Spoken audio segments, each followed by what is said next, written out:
व्यक्ति को किसी घटना में अन्याय का अनुभव होता है तो वो घटना उसके अंतर को झकझोर देती, समस्त जगत उसे अपना शत्रु प्रतीत होता है। अन्याय लगने वाली घटना जितनी बड़ी होती है, मनुष्य का हृदय भी उतना ही अधिक विरोध करता है। उस घटना के उत्तर में वो न्याय मांगता है और ये योग्य भी है।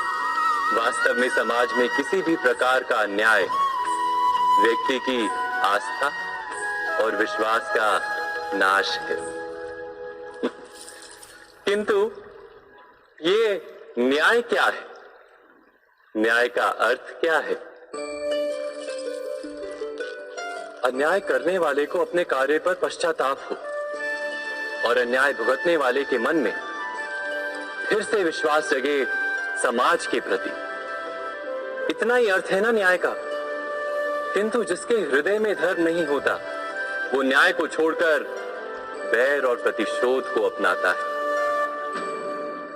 हिंसा के बदले प्रतिहिंसा की भावना लेकर चलता है।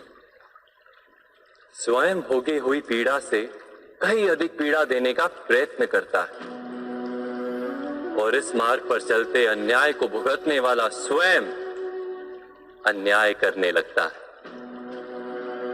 शीघ्र ही वो अपराधी बन जाता है। अर्थात न्याय और प्रतिशोध के बीच बहुत कम अंतर होता है और इसी अंतर का नाम है विहर्ष। क्या ये सत्य नहीं? स्वयं विचार कीजिए।